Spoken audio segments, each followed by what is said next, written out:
તમારો પરિચય આપો, તમારી ઉંમર, મોટા થઈને શું બનવાનું છે, કેટલા વીઘા જમીન છે, તમારા પહેલાની વાતો કરો જમાનાની. પેલા જમાનાની હું આમાં વાતો કરે, પેલા માવા ને એવું બધું હતું. રાજાશાહી હતી ત્યારનું કઈ તમને ખબર છે? વિક્ટોરિયા રાણી રાજ કરતી. બધા માવા ને ખાઈ અને શું કહેવા માંગશો? ઓપારી હાથ પડે કેટલો દુકાને 5-10 કિલો બીજા એક દવાખાના નતા મારી સામે. પેલા દેશી દવા કરતા. ત્યારમાં તમે કેટલો રોટલો ખાઈ જાવ? હાલે 2 રોટલા ખવાય કોરા. આપણા ગામમાં પારિયા છે એ કોના છે? પેલા આપણા ગામમાં 300 ઘોડાની વસ્તી હતી. આપણે ક્યાંથી આવ્યા? કેટલા વર્ષ પહેલા? આપણા ગામમાં તો બધા એક જ છે, તો એ કેમ માટે અલગ અલગ? આપણા સુરાપુરા કોણ છે? કઈ ઇતિહાસ છે એનો ઇતિહાસ છે? તો હું દર્શક મિત્રો કહેવા માંગશો? तो चलिए शुरू करते हैं. તમારો પરિચય આપો. હાલો. हेलो. હું પરેશ છે. તમારું નામ? બસુભાઈ પાલિયા દુગેરી. તમારી ઉંમર? ઉંમર 75. મોટા થઈને શું બનવાનું છે? મોટા થઈને હવે હું બને, હવે બનવા સાહેબ બની ગયા. बात तो सही है. હા, કેટલા વીઘા જમીન છે? 7 करोड़. જમીન છે 1.5 વીઘો 1.5 વીઘો. अच्छा શું વાવ્યું છે? કપાસ. ठीक है.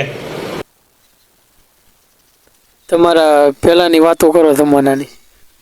પેલા જમાનાની હું આમાં વાતો કરે.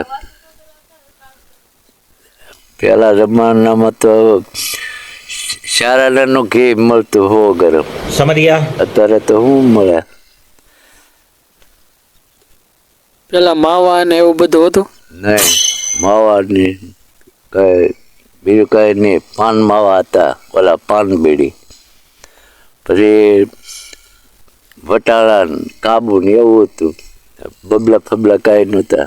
ટીકડા હતા, બસ ડાળિયા હતા. રાજાશાહી હતી ત્યારનું કઈ તમને ખબર છે? ત્યાંથી તો હતા ઓલા રાજા સાહેબમાં તો હતા વિક્ટોરિયા રાણી રાજ કરતી. વિક્ટર. પછી પેલા પોટા હતા, પછી વિક્ટોરિયા રાણી રાજ કરી હતી, વિક્ટર પીડ્યું.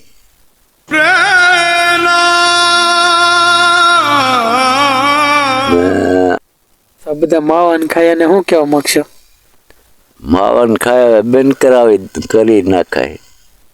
હોપારી હાથ પડે કેટલો દુકાને 5-10 કિલો વયું જાય. માવા જ ખાય, રોટલા નહીં. માવા બબલા એવું જ ખાય. બબલા ન ખવાય. એ બહારની વસ્તુ કહેવાય. આમ ગરમી થાય, ઘામ થાય, રગેડા આવે, એ બધો એ લૂંટતા રહે ને ઓલું થાય, એ બહારની વસ્તુ કહેવાય ને. આ ઘરની વસ્તુની તો હાર આવે નહીં.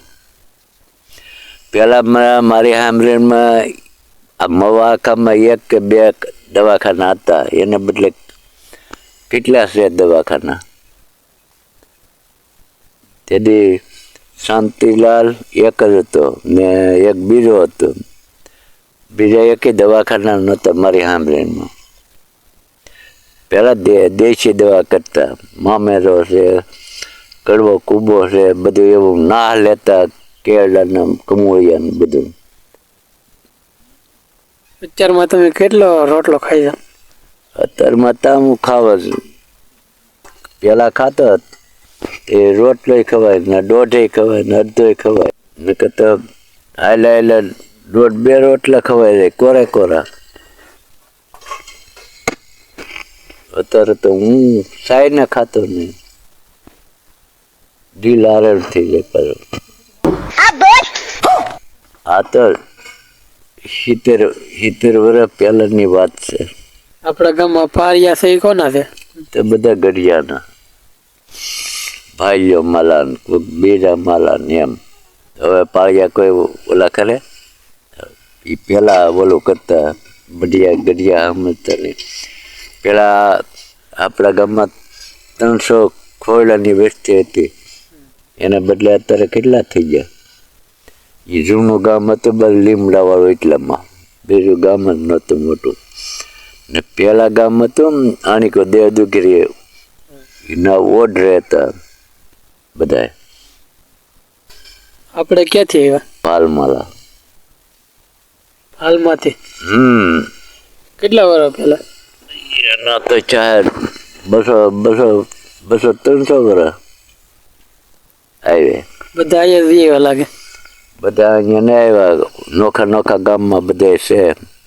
એમાં શું છે, રાકાણી, વેરાણી, તેરાણી, 3-4 ભાઈની પ્રજા છે. એમાં એ બધા નોખો નોખો વકલ પીડ્યો. આપણા ગામમાં તો બધા એક જ છે, તો એ કેમ માટે અલગ અલગ? એક નથી, એમાં રાકાણી ને તેરાણી ને વેરાણી છે. આપણે રાકાણી માલા છીએ. પાખી નોખી પડી હોય કે નહીં એને. આપણા સુરાપુરા કોણ છે? સુરાપુરા જહાતા. એનો શું ઇતિહાસ છે? એનો ઇતિહાસ છે, એને પેલા મળતું ઓલું ભેહોના દાન કરતા. એ પછી બારોટ જહાજામ છે ને એને અરે પછી એને ધીંગણા કર્યા. એમાં એ જહાતા ભરાણા. એટલે જહાજામને કીધું ઓલા ખંડિયા રાજાને કે તમે તો હું રાજા છો, ઘોડાના દાન કરો.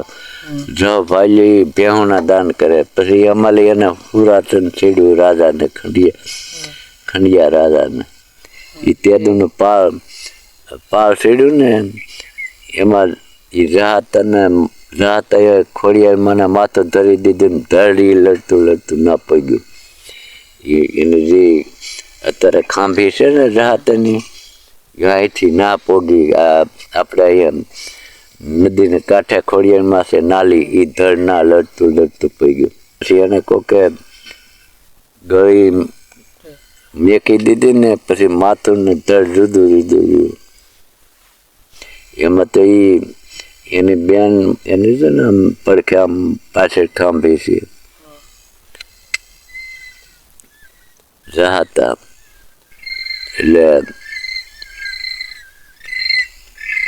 જહાતાના માતાજી શાહ હતા ખોડિયારમાં. એને કીધું હતું કે તું તારે હાથ કરજે, જેટલું ભેહું તો એટલું ગુનામલ્યું આપી.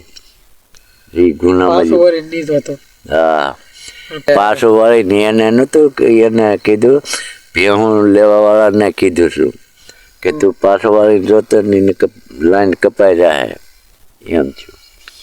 પછી એને એમ કે આવે કે નહીં આવતું ત્યાં જોવા ગયો. એમાં પાછો વાળી એ પછી તો એમ જ થાય ને. તો હવે હું દર્શક મિત્રોને કહેવા માંગશો? હવે હું કહેવા માંગે, હવે આ वाह क्या मुस्कुराहट है. જમાનો આખો બદલી ગયો. પેલા રૂપિયા ને 8 વસ્તુ આખા ઘરમાં આવતી, ખાય એટલી મળતી. હવે એના બદલે 100 રૂપિયામાં કઈ આવતું ને 100 રૂપિયાનું કિલો શાક આવે ને એવું છે બધું.